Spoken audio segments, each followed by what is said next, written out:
Welcome to Sounds Heal Podcast. I am your host, Natalie Brown.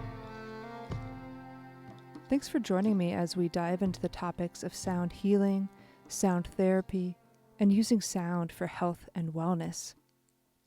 I appreciate all the feedback from the previous episode with Sylvia Nakash as we discussed devotion to sound and listening practices, and her devotion and exploration of sacred practices of using sound for healing. Today we talk with Mike Tamburo. Mike is a musician, an educator, an instrument builder, and a gong enthusiast. He's known as a multi-instrumentalist, and the list of instruments that he plays is extensive. He's recorded over 65 albums and is truly an explorer of sound. Mike has spent years of self-study through sound explorations on different instruments, but also through energy work, yoga, and the use of sound and how sound affects consciousness, perception, and self-healing. He tours extensively. He's performed with Crown of Eternity, which is with his wife Galina, and he's currently on a solo tour across the states. We discuss his personal perspective, experiences, and journey through sound and listening, his understandings of space, time, music, and consciousness. And we also get a chance to discuss a big event coming up this year, the Gong Summit, which he will be presenting at and I will be attending. So please enjoy this conversation with Mike Tamburo. Well, I think where I want to get started as it kind of perked my ears up when I heard you talking about this with Thomas or Anderson, because I actually, when I was younger, I had ear problems, hearing difficulties, ear infections. My mom couldn't figure out what was wrong. I had like 80% hearing loss when I was really, really young. So a lot of that. Did that return, or? Yes, I had surgery. I had tubes put in. I've had ruptured eardrums. Me too. As an adult. Terrible. Yeah, as an adult too. Yeah, I had both ruptured at one time. So when did your hearing trouble start? It starts kind of pre-memory as far as I understand, or I can't really necessarily remember what it was like. I think that I remember my third set of tubes falling out. I don't remember the others. My mother told me that cried a lot, had all sorts of issues, wasn't talkative when other children were talkative, and so I guess before 3, I had to have my adenoids taken out. Had lots of ear infections, a lot of fluid. I'm not sure how much I was actually hearing or not hearing. I can't really remember. I remember more like speech therapy. I remember my first ruptures, and not knowing what a rupture was, and just being in pain. A lot of sinus pain growing up, a lot of ear pain growing up. And then it started clearing up probably when I was, I think I stopped getting ear infections probably around the time I was maybe 10 or 11 or something like that. But I'd still get sinus infections. But then, I've ruptured my eardrums, numbers of times at this point, and it's been almost 20 years since the last rupture, but that was pretty profound and difficult experience to get through. And, being kind of in a place where, I've just always loved music, from, those are my earliest memories, are playing music, or trying to play music, or just messing around with music, messing around with things that made sound. And so at that point, I was in my music career, and definitely knocked me off track for a little bit. I think like I didn't play any concerts for maybe like 6 months, and then a couple of years of depression after that. I think that's like the main thing, because it's not just like ear pain that comes up whenever you have like these types of problems, but there's kind of like a disconnection from the world. There's a little bit of vertigo. There's pain. Like I've always gotten depressed like every single time I've had ear problems. So I mean, I take care of my ears as good as I can these days. And I had my ears checked recently, and they're really not that bad. Like I always knew that I had some issues around 1500 hertz to 3000 hertz, and that I just wasn't hearing that the same. I learned that in the recording studio, but now I just have people mix for me.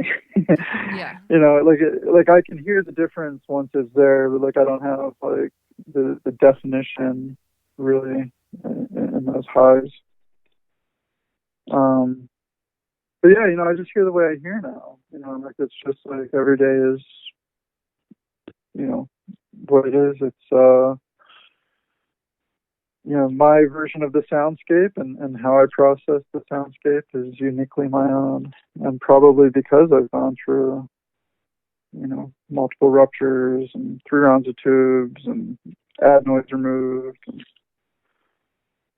ear infection after ear infection, and it's made my sense of the physicality of sound much more attuned. I would say it even brought me to a place where I started looking at like the mathematics of sound, and maybe like more intellectual pursuits. At times when I was having problems. So there's always a playfulness there at the same time. Like it's, and I think there's more of an appreciation there, because I actually know what it's like not to be able to hear.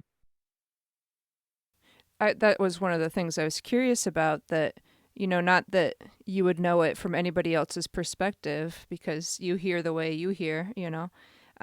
But how do you think this sensitivity with your hearing and your ears has affected your sound journey? Do you think that it's more of a deeper sensitivity to vibrations, more of attentive listening? Maybe you feel vibrations physically more. How do you think? Could you try to explain that? Yeah, certainly. Yeah, certainly. I mean, it's kind of a part of my mythos almost, but I would say that the physical, the tangible sense of sound, I'm very tuned into that. My body responds with, almost like every sound that is in my soundscape. I mean, I assume that everybody's does, but maybe I'm more conscious of it. And really kind of conscious of like the environments I go into. I get overwhelmed by, lots of sounds happening at once. Like being at restaurants is often kind of overwhelming. But musically speaking, like I'm really able to follow the wave. I think physically, I think emotionally, there's something that happens like once I'm inside, whatever sound source I'm playing, and my consciousness is riding it. It's like my whole being just really opens up to it. And, I think that's made me a better improviser, maybe a better listener. But not necessarily a conversational listener. Like I'm still learning a lot about like how to communicate. It hasn't necessarily made me a better communicator. But I think that I've been trying to listen with like more and more clarity, over the years, and just like hear entire timbres, and in some ways like actually experience them in space. So like I think that like I've kind of developed like a depth of sound in terms of room and how sound is behaving in the room. And and that's kind of interesting because I guess I assumed that everybody had those types of experiences, where it's like reverb is very real, and you can almost like begin to pick up like distinctions between like what is the air and what is the wall, and understanding like room modes and different things. Like sometimes like I can almost just like I started teaching myself how to listen to what was happening in the instruments and how the sound was being expressed in the room.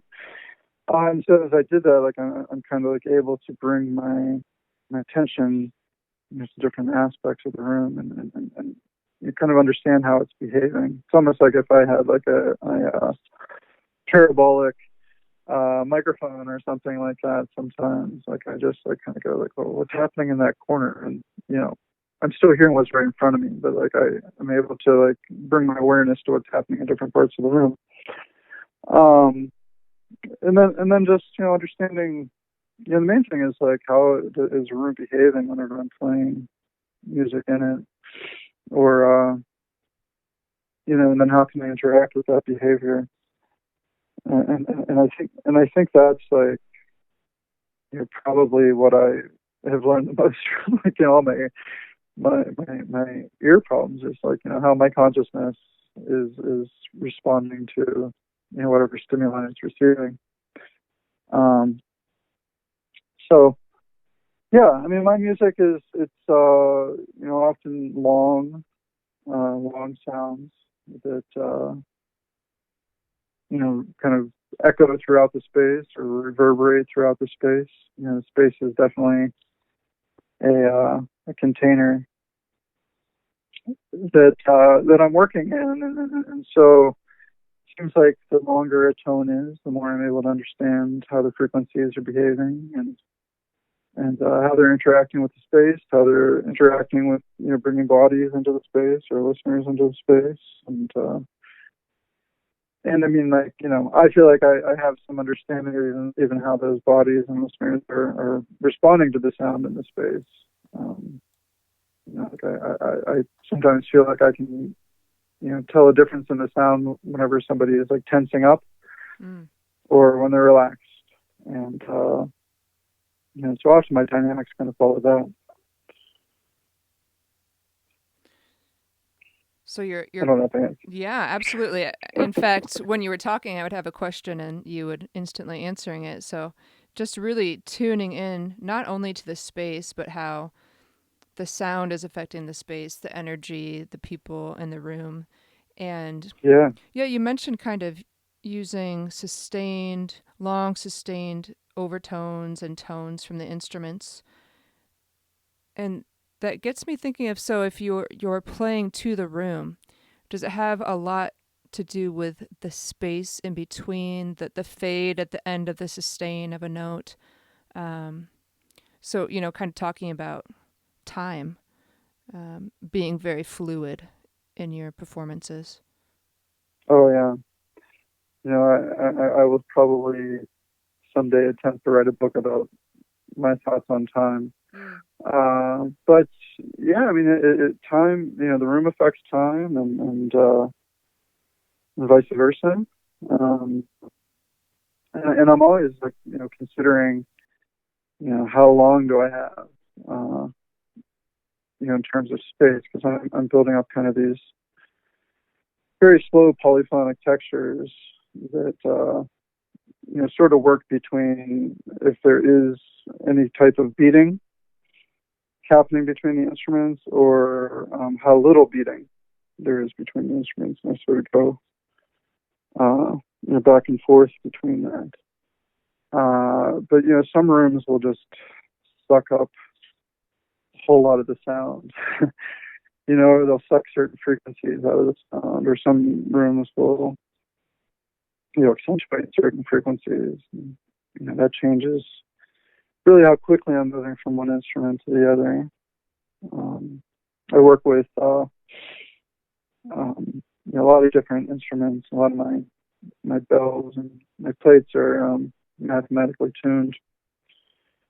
So I'm looking at really kind of like extreme forms of consonance in many cases, and then maybe like adding a certain dissonance in there just to create maybe like a certain kind of rhythmic beating pattern that's mostly existing just between two instruments, and not actually like the rhythms that I'm playing of the instruments. And how that I think works in the room, and I think even like how it's perceived has a lot to do with the room.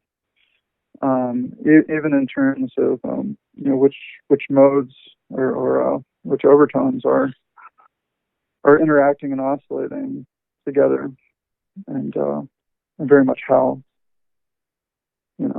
So I mean, there are even like spaces in the room, and my set's very large, so I'm always moving. And so that takes up another element of time. But there are like even spaces within my cage, my gong rack, where if my head is in one place, and I'll actually say this is always true. If like my head is in one place, that's what I'm hearing. But all these other instruments are sustaining. So my head can be turned 4 inches to the left or 1 inch to the right, and I'm going to make a completely different decision based on what I'm hearing in the space at that time. And really, we mostly can only play to like what we're hearing. It's at least that's me. That's my version of how I play. I'm not like guessing. I'm making thoughtful choices. And so yeah, space and time is super important. I think that's just been one of my major interests. And when I was a little kid and I was taking piano lessons, I couldn't really move my fingers fast enough, and they're pretty short, kind of stupid fingers. I think whenever I was a kid, like they just didn't really like want to act independently from each other. That's taken some time, and even if you look at like like my styles of playing music, it's still like things that my hands can do. My left hand has always been really slow on guitar. But anyway, yeah, so we had an air organ, and I pretty much would just like practice on that. I didn't have a piano, so the 2 weeks I was going to piano lessons, it was like I was playing on the air organ and just kind of like reaching things, like reaching different intervals that my hands could reach. So like holding all the keys down, or a lot of like major seconds or minor seconds or seconds and sevenths. So like I always like this beating. I would just like hold down like B, C, and C sharp, and just like listen to that. And I got a lot of joy in that, and like it seemed like I was entering into some interesting spaces of consciousness, even at an early age, just through listening to beating patterns happening over time. And I think that really had some kind of great inspiration, like understanding how like consciousness changes over time, understanding how tone affects emotion over time, understanding how sound behaves over time. And I think that like a lot of people who don't play music don't necessarily consider time in the same way that musicians do. And I play hammer dulcimer as well, so I play like a lot of fast music on the hammer dulcimer. I'll play like a lot of 16th notes and sometimes 30-second notes if I'm showing off, and but then when I play the gongs, that's like very slow. Like some of my gong strokes are like we would have like 100 beats in between me striking an instrument and then me striking an instrument again. So it's very different, and each instrument asks me to have a different relationship with time, just really based on the palette I look from that instrument and how useful it is for me to work with that particular instrument for whatever purposes I'm trying to convey or connect to. Is that kind of how your explorations developed? I know if anybody was to look up your name and the instruments you play, I mean, it's pretty much every stringed instrument in the world and all the gongs and how did that develop? It sounds like you started piano really early on, but Yeah, I never got good at piano, and I quit. So, like, like that was the thing. I think that I was kind of like a jack of all trades, but like a master of none. But I think that's what taught me so much about music was just like, I'd say like my first training was really that took was clarinet and percussion, and so I learned melody and rhythm, and I had some guitar lessons, but I didn't have a very good teacher. A lot of my music teachers, it's funny, like people ask me, like, what is the most important thing about being a music teacher? And I say, to not, you don't want to uninspire your students from their love of music, and I think that's like really my only job is to like, direct and continue to flame someone's inspiration, and their sense of discovery. But my parents, whenever my ears got better, when I first started becoming communicative and talking, I remember getting lots of weird little instruments, like Casio keyboards, or even like cheaper than Casio or pre-Casio, little vibraphone, xylophone, not vibraphone, but like xylophone type instruments, glockenspiel, horns, whistles, bells. There were like lots of just like sound makers around me, and my dad got me a tape recorder when I was like 5, and that was maybe like became like my favorite instrument, and I would just go around and kind of like collect sounds and hear how different things sounded recorded, how different instruments sounded recorded, and that was like pretty big for me actually. Just having the tape recorder and then learning how to like bounce tracks, like when I learned how to bounce from one tape recorder to another, and this before I got 4 tracks or 8 tracks or a computer. And my dad had a cool cassette deck and showed me how to bounce tracks. I think he showed me how to bounce tracks. Somebody did. But, so there's always just kind of this playful exploration. And, I was really into the do-it-yourself music scenes that, were emerging in the 90s. And, it was almost like that, and I grew up in Pittsburgh, which has like an interesting art and music scene that's very much interconnected, and so I was exposed to a whole lot of sound art and different ideas. So I think early on I had this idea of like timbre being like really important. Like, why were they using certain instruments, for certain reasons, to evoke certain emotions, or what does this sound like played on this instrument or played on that instrument. So yeah, I mean, like, I became a singer of a band when I was like 13, and like I was never really comfortable with my lyrics, but that sort of picked things up. And then I met a musical partner who taught me a lot about music in high school, and was really a good teacher. Chris Tucker, he wouldn't really consider himself a teacher, but I learned a lot about music because he was kind of able to play a lot of different instruments, and I was just kind of absorbing it all. And so at that point, I was playing like drums, singing, and playing clarinet in this band. And so the idea of playing like multiple instruments in a set, I was already doing that when I was in high school. And I got turned on to like a book called Experimental Music, Cage and Beyond by Michael Nyman.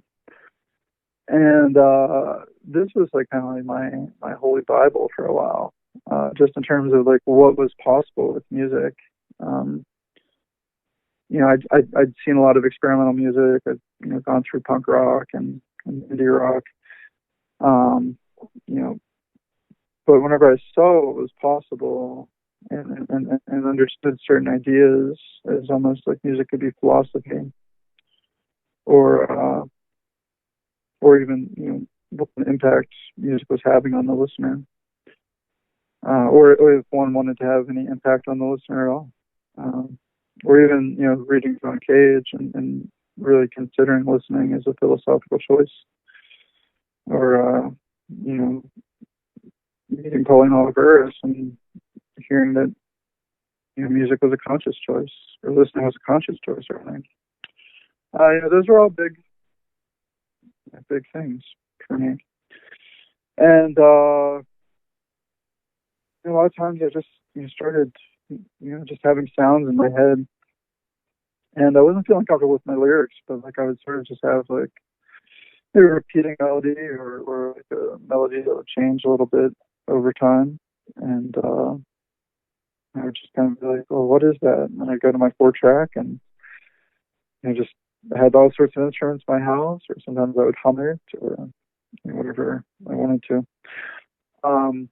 So everything always kind of goes back to my early days, because there was so much experimenting whenever I was young. But growing up in Pittsburgh, my early bands, the scene I was involved in terms of music, it was all really inspiring and really open. I guess that's the thing. Like, I've never really had. Like, I remember people try to give me rules about music. I would just be like, "Well, watch me do this," and so I always had this understanding that whatever I wanted to create, I could. That there were not necessarily, maybe there were rules for other music, but the rules for my music were still being written, or maybe there didn't really have to be rules in the same way. And so I've always been open.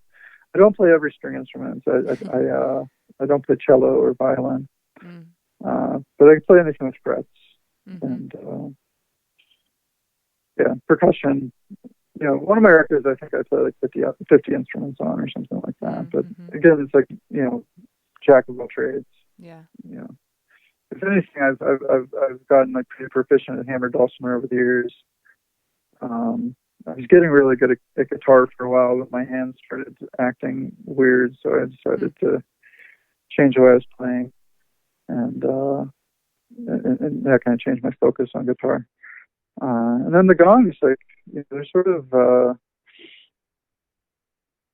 just like the great. I don't know. It's like there's always something new to discover on a gong. Since I started getting into metal percussion, there's just been such self-discovery that's come along. I have a lot of gratitude for that. But there's always something new to hear, or something new to discover. Pittsburgh had a good gamelan orchestra, and so like a lot of my exposure to gong was through watching gamelan, and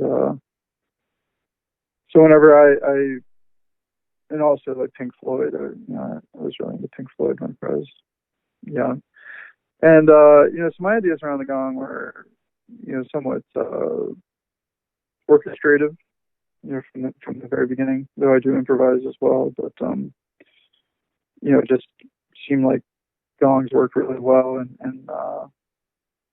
a collection. It seemed like they worked really well as like bass sounds, whenever there were maybe also higher metallic percussive sounds. And so I think really from like the very beginning, like I don't think I really ever owned only one gong. Like when I first got into gongs in the mid 2000s, I was using them just for like spacey drones in the background of some of my music. And then I don't know, it was like 2009, and I was in the ceremony, and I sort of got this message that I had to take the gong more seriously. And it was sort of like maybe what Morihei Yeshiva says, like through like studying one thing, you can study the universe. And I think that became something like I really looked at the gong in a lot of different ways and met a lot of people who play the gong, and it's changed my life. I've seen it change a lot of people's lives, and it's taught me about physics, and it's taught me about tension. It's taught me about how metal behaves. It's taught me about the way a room behaves when you have many frequencies happening. It's taught me about emotions. It's taught me about stress. I mean, like, it's almost like in any aspect of if I look close enough, there's just like all of this happening all at once. I can pick a lifetime to study from what's happening with that instrument. So yeah, I mean, I just I love lots of different sounds. I have lots of different ideas. I don't want to ever do just one thing. I think that would really bother me. And I'm always trying something new, and sometimes I fail. I'm not afraid to fail as an improviser, as a musician. I'd rather try something and just see what it is. And maybe it's not even like a failure if I don't have necessarily so much attached to what the conclusion is going to be, other than just to see what it is. Yeah. But certainly I charge money for my performances. Mm-hmm. So I mean, whether or not the listener is with me the whole time, sometimes they are, sometimes they're not. Mm-hmm. It always depends. I think most people have a hard time being in something for 75 minutes. Like, the mind wanders and goes on little journeys. And so I think that for me, it's like, still, I'm always just in a state of exploration. And the listener comes along for it. So you're on tour now. You're performing quite a bit. Yeah. And I saw a recent, I think just maybe yesterday or today, saw a picture of your setup, which is just magnificent. Can you tell us a bit more about what you use when you perform? And do you kind of start out with a plan, or are you guided as far as what to play for that specific time in that specific room? Well, I mean, there's certainly a plan in terms of what instruments I put out. What goes on my instrument rack. Also, that I'll play hammer dulcimer. I play hammer dulcimer at pretty much every concert. And so in hammer dulcimer, I have maybe a scale that I've been working with for a while, or maybe a few scales I've been working with for a while, and I have some parts, and then I allow myself to improvise a bit. And so it's always different, but yeah, there are similarities, and that's maybe, it becomes a little bit more composed as I'm touring. Mm-hmm. And I tend to do longer tours for some reason. I don't know. I have some kind of need to be out in the world with people paying attention to me or something. I'm not sure what it is. But I tend to go out for long periods of time, and so piece of music changes, and even your improvising changes. I'd say if I'm playing the same instrument rack for 6 months, how much am I really improvising at that point?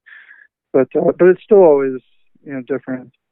I have a few parts that are written on the bells. I do a lot of work with the pentatonic scale. I like doing various permutations of the pentatonic scale. And some things I've just over the years found to be really pleasing. I end most of my concerts with a very consonant piece that I just like a lot, and I came up with it a few years back, I think in 2017, and I was playing in the middle of the set back then, and once I really nailed it, I was like, wow, this is perfect coda, and it just makes me feel good. It sort of reharmonizes me after I've gone to so many different places and held space for so many people in their consciousness moving, and our minds meeting, and whatever way a listener and a musician's minds meet. And so like I like this part at the end. Like, it kind of brings me back. It makes me like, it's kind of like healing for me. So like I'll keep playing it. The rest, it's mostly improvised. Some of the stuff on the bells, like, I've really been working on to compose, but in terms of like the gong, mostly kind of following how it's behaving. I have certain gong combinations that I like to use.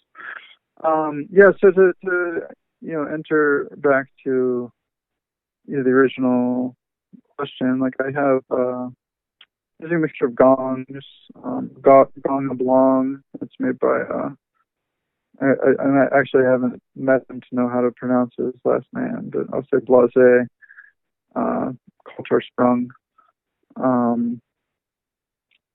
So I have some of his instruments that I've been like swapping in and out for like the past 4 years or so, and then I have some of Nikolai Likovsky's bilas, which are essentially like the gong oblong, but like a bell plate. And I had him tune some of those for me to a pentatonic scale based off of my sun gong.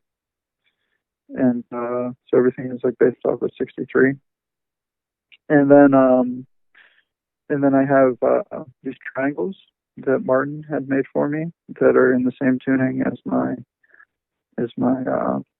bilas. And so those spin when I strike them. There's a lot of sense of movement in my playing, and I use the Doppler effect a lot as I'm playing.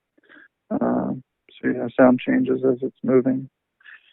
And what else do I have? A lot of tiny bells. I just added some gongs in the 5th octave, which are pretty small and pretty high for gongs. There's a little chow gongs. I also have some gongs in the 4th octave that are also chow, a few winds in that octave. Using a large 44-inch wind gong, a large 48-inch wind gong. The Paiste Sun Gong, which most of my instruments are tuned off of that instrument. And then Mono Earth Gong, a 36-inch wind gong, a 32-inch chow gong, 32-inch Nibiru gong from Paiste. And then I have some plates that Ryan Shelley made me, and a bunch of weird little things that Paiste made, like spinning bells and things like that. So it's like a little, orchestra, I guess. I'm playing around 50 instruments, and not all at once. I tend to work in themes, and I think a lot about structure. In terms of like how a piece of music works, and maybe how consciousness behaves, or how my consciousness behaves when listening to a piece of music. Yeah, I was going to ask, do you find that you do stay, or you have to stay very present when you're performing, or do you yourself enter altered states when you're performing? I think it's both. Yeah.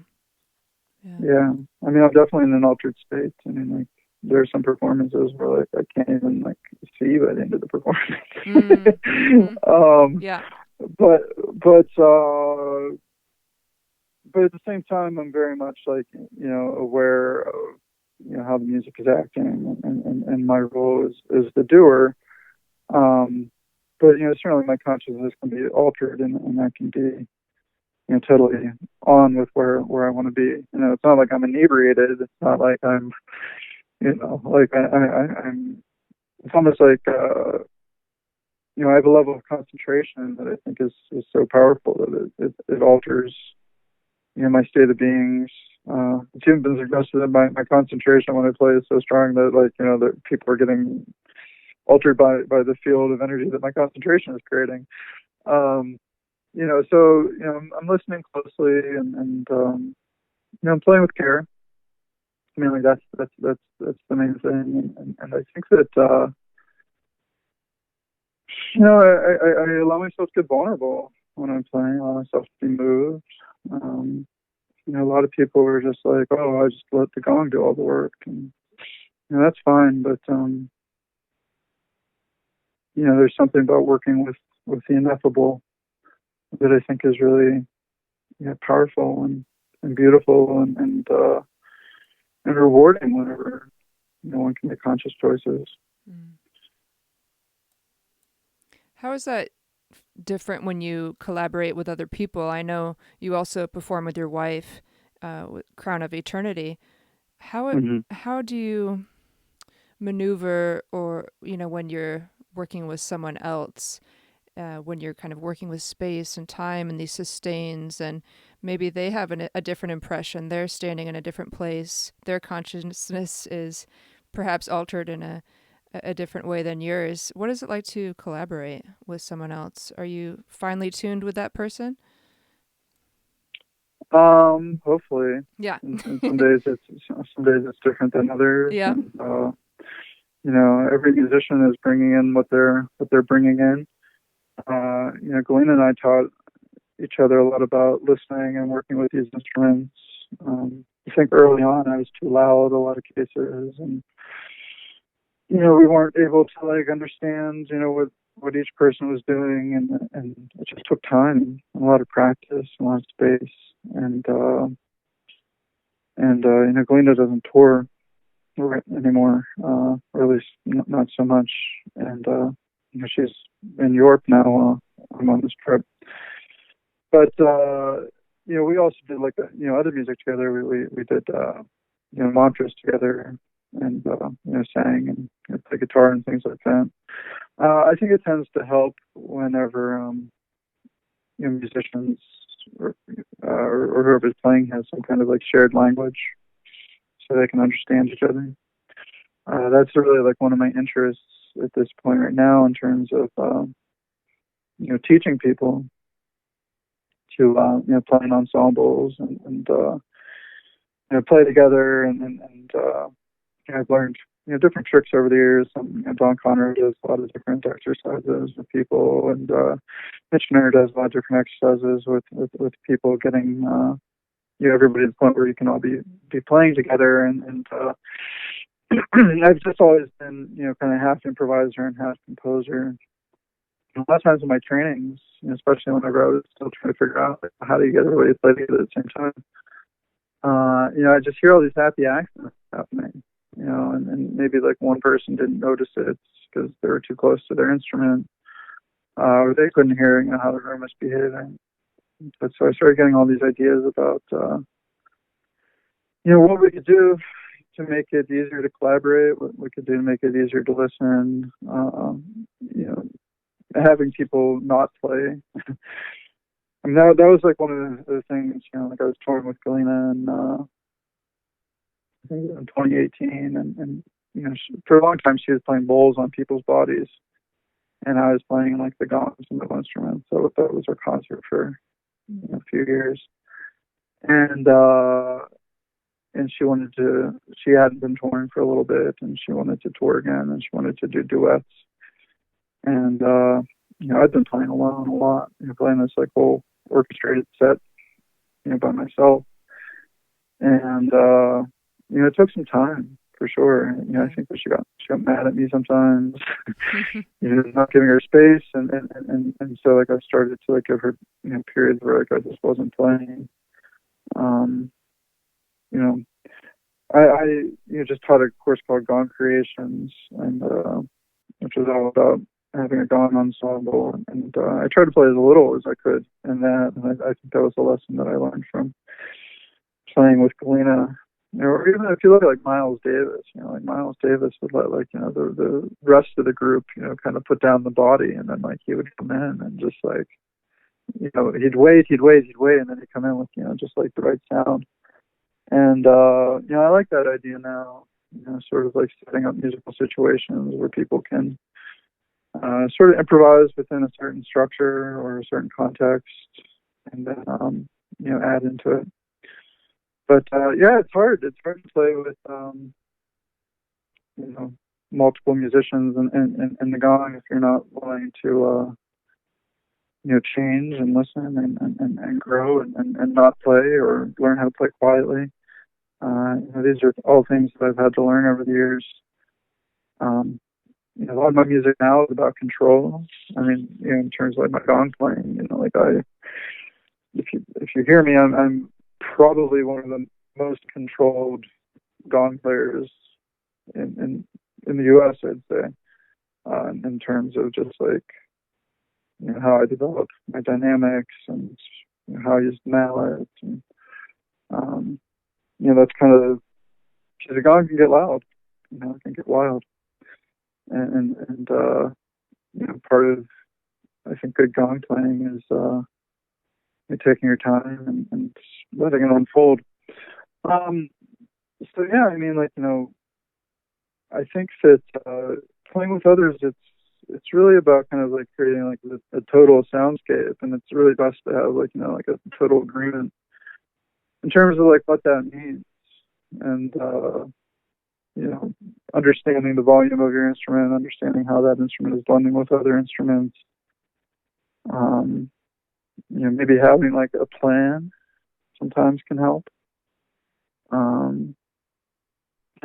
I've been working with like plans a lot more recently whenever I'm playing with other people, and it's like gong is a musical instrument. I mean, a lot of people try to treat it like it's not, but it certainly is, and music is really powerful already.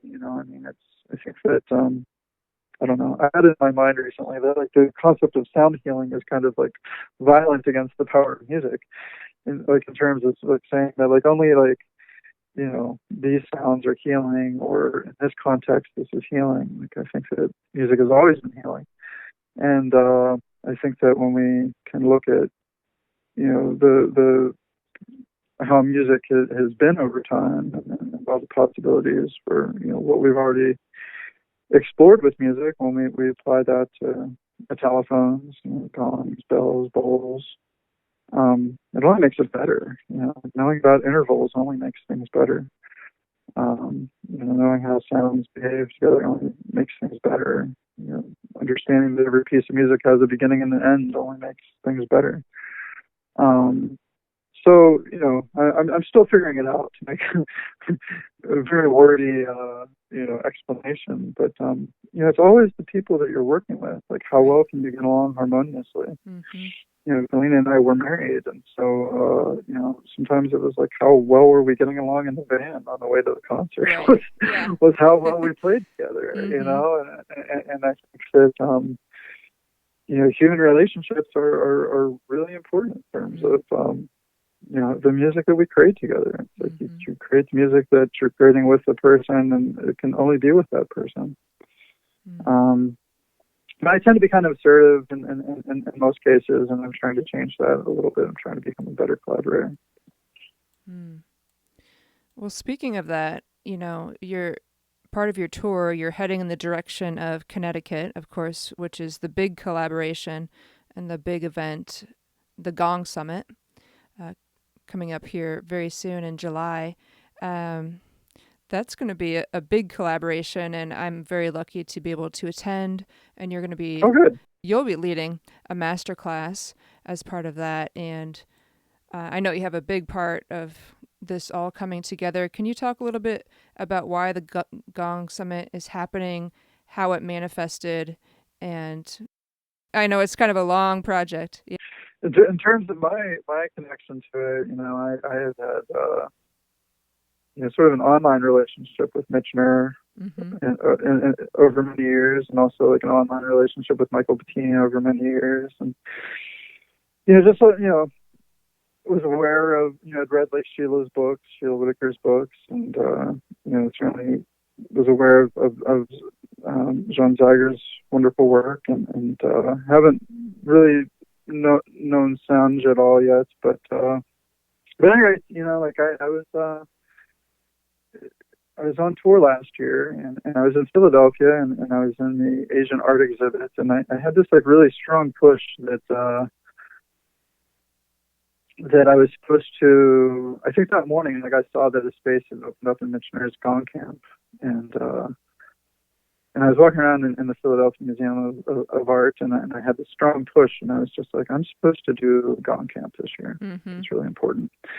And at that same time that I thought that, I felt my phone vibrating in my pocket, and I looked at it. And actually, no, I'd written to Galena and told her this. And then, like a few minutes later, I was like, I think I was supposed to go to Gong Camp. And she was like, well, you'll have to be on the East Coast for another month. And I'd recently moved to the West Coast. I've actually hardly been on the West Coast since I moved there, but so I travel so much. But then my phone was vibrating, and Mitch had written me, and he's like, I see you're going to be in Yardley. Do you want to stay at my house? And so that was my first time meeting him in person, was last September. You know, even though I'd probably written or read almost everything he had written on the internet. And it's a super, super hot day, and we're hanging out on his back porch just talking about gongs and the history of, you know, how consciousness affects or how we've understood how music affects consciousness, rather, and history of music, and, you know, the way he does things, the way I do things, and I think that you know, it's really just a positive and kindred meeting for me, and I feel like it really changed my life, to be honest with you. You know, he's definitely much older than me, but I felt like I was kind of getting into things to a point where you know, I hadn't found like a real peer in a while, and I felt that, you know, in terms of like a colleague, and you know, I was mature enough at this point in my life that where we met, where I was able to meet him as a friend, and in a way where, you know, we weren't in competition with each other as, like, you know, rivaling gong gangs or anything like that. and you know, we just had like really open conversation about, you know, what we loved, and why we teach it, and the best ways to teach it, and you know, even a lot of we had similar ideas about how, you know, some of the music industry was, or rather the instrument industry was, you know, running things or telling people what the instruments do rather than, you know, musicians doing this. And you know, I think it was really beautiful. And I'm not sure if the seeds got planted, you know, for the summit then, but I think that I feel like that meeting was really kind of monumental. And so then I went to Gong Camp the next month, and had a beautiful time with Mitch and with everybody who was taking the course. I hadn't had an opportunity to take a course where I wasn't teaching for way too long, and you know, it was awesome because, like, you know, certain things, like, you know, he would use like, he never wants to use wheels on his stand because he could trip over wheels, and I'm like, you always have to use wheels because you have to move your stand all over the place. You know, just like differences, and it made me like just like much more open, you know, to not being like creating like a dogma around the gong, which for some reason it seems like it's really easy, and certainly I probably have been guilty of creating some ritualistic dogma around the instrument myself over the years. But I think to have like a wide view, I think that's what Mitch and I really came up with. It's just like really, you know, we're probably, you know, go through that already, but like, you know, that's what we were like agreeing on. It's just like, it's good to have like a really wide view of this instrument. And, you know, so he may have been thinking about it before then, but, you know, he started talking with me, you know, shortly after that. And then I'd also gone and played with Michael Bettine a few weeks later, and had met him. And man, that was beautiful and powerful for me. We just rented a room and just played together for a couple hours, set up, played together. I, you know, really admire him, and I really admire Mitch. And I think Michael has just done so much for the gong. You know, I think it's just been really powerful what he has shared with the public, and really grateful he has the Art of the Gong blog, and he has tons and tons of YouTube videos, and so it's really meaningful, like, for me to connect with him, and I was telling Mitch, I was like, man, like, me, you, and Michael Bettine and Don Conroy should get together, just like talk some of this stuff out. I feel like we're kind of like a lot of the main Gong guys in the U.S., Gong people. And I got back to Santa Cruz a few weeks later, and he kept writing me. Mitch kept writing me and saying, "I got something brewing. And he told us about it, and I'm all in. So I think it's going to be a great opportunity, like, to meet everybody. To see how different people work with these instruments and how different people teach, and I'm grateful that I'm going to be Alina and I are breaking our master class in half, so I'll be teaching like a few hours, and she'll be teaching a few hours. Yeah. And it's really hard when we like have to talk on top of each other, sure. or even like back and forth gets kind of hard. So we're just kind of preparing our own little things, and we'll interact in some ways, but I think that it's kind of our own little mini master classes within one master class.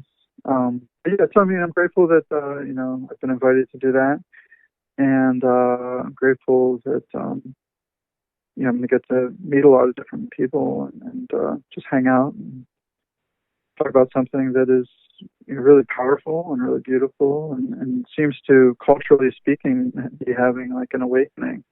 That's something I think a lot about. It's just like and Mitch is really good at putting you in the context of like understanding your place in the history of the gong.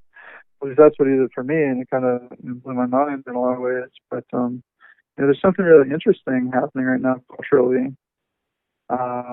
Definitely in the U.S. and I'd say also in the world, where like the gong is becoming like a new folk instrument, and the concept of what music is, it's being remembered.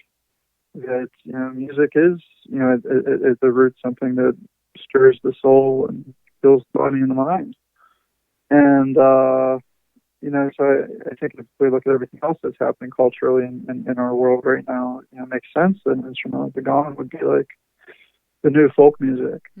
Would be like I look back at like the 50s and 60s and 70s. It's like everybody had like an acoustic guitar in their house.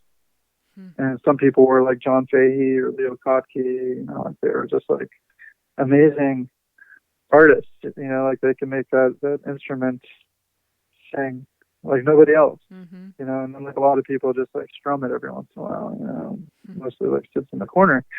But I feel like the gong is sort of having that experience now, where it's everybody's getting a gong. It's beautiful. Like, what does it mean? Like, how do we, is this something that we should in some way,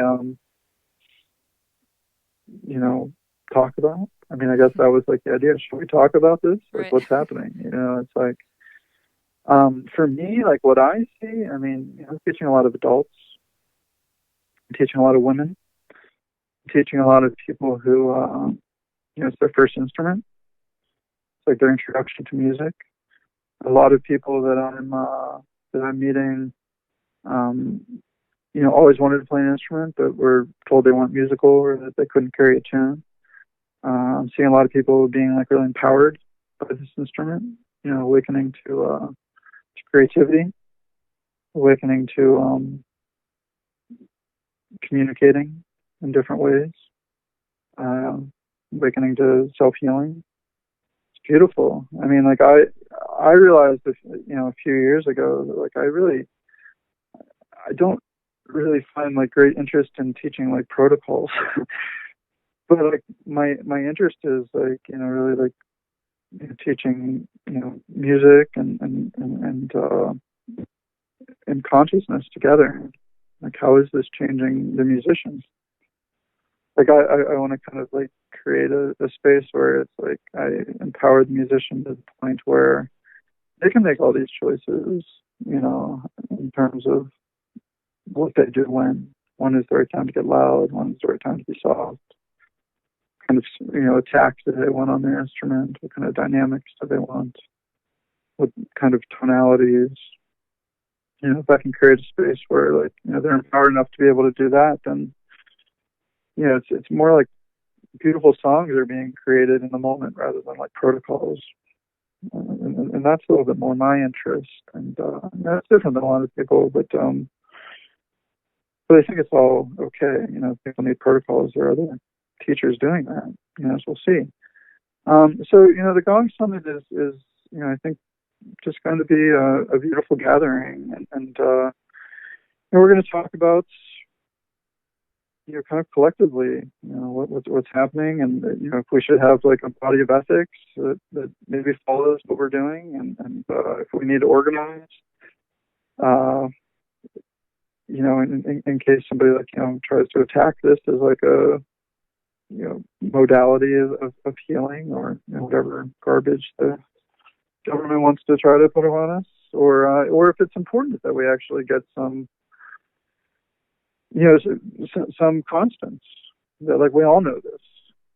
I mean, if it were up to me, like, everybody would get a little bit of physics training, everybody would get music theory training, everybody would have to do some type of like breathing exercise, everybody would have a movement practice, everybody would have to practice being compassionate and kind.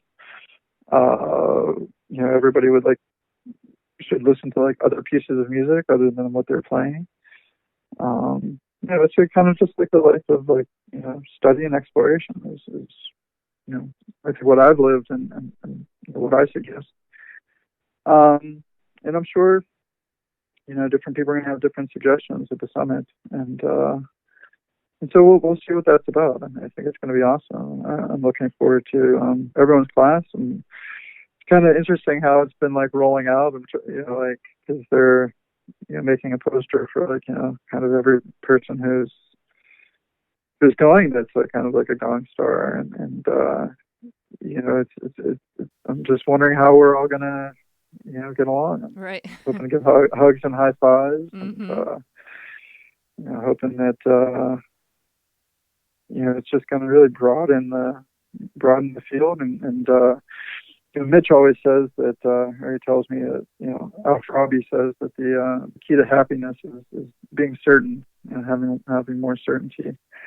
And I think that'll be good. I think that this will create more certainty in a lot of us. Mm-hmm. And I always joke, and I mean, I say this all the time, so it's almost like redundant, but like my little dog, his name is Eno.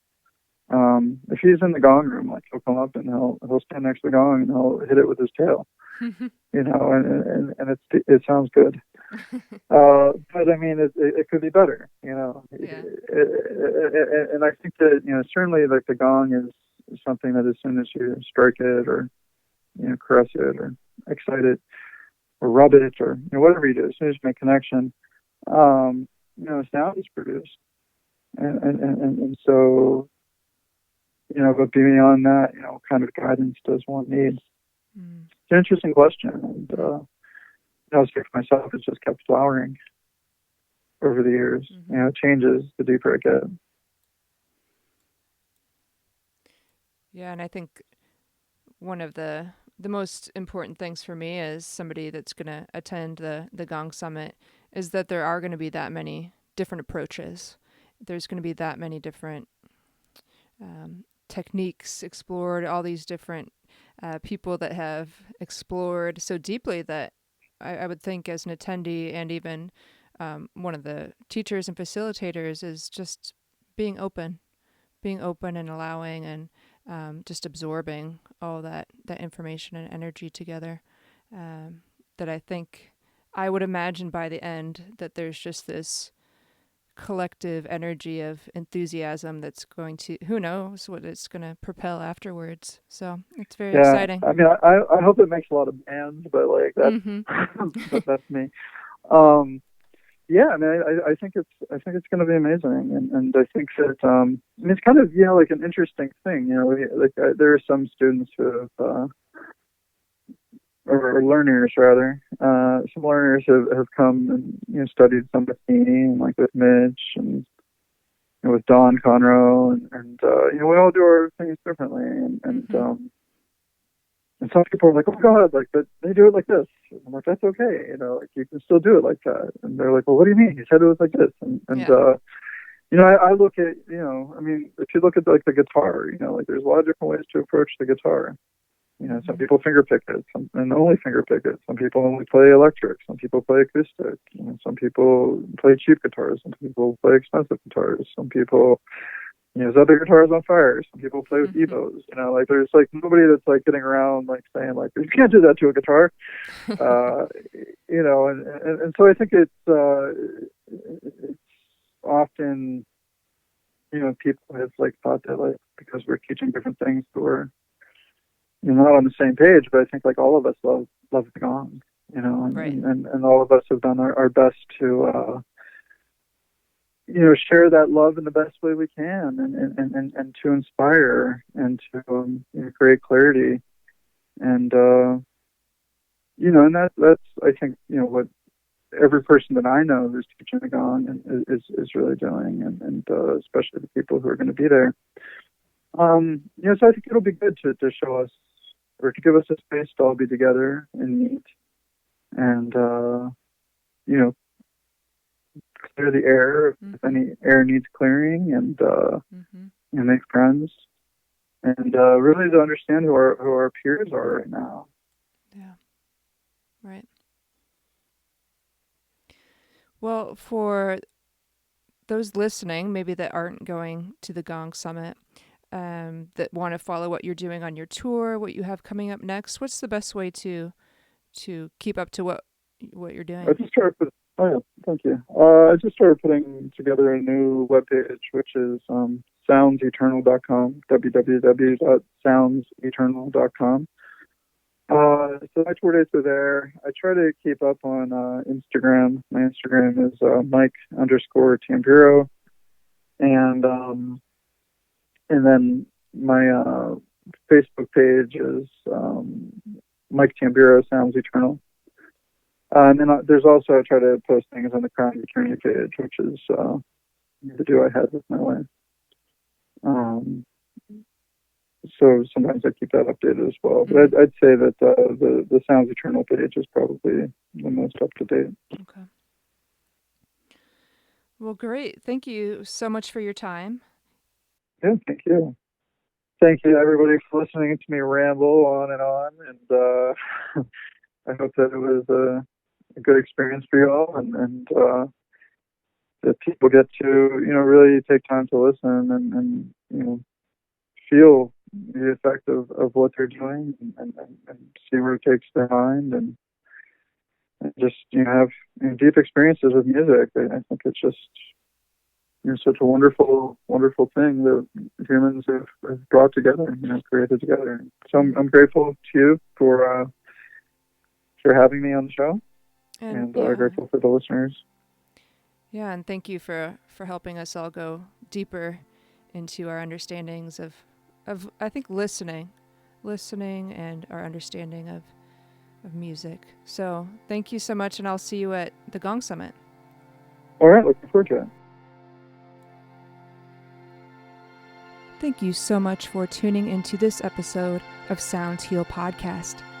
You could keep up to date by going to soundshealstudio.com, on Facebook, Sounds Heal Studio.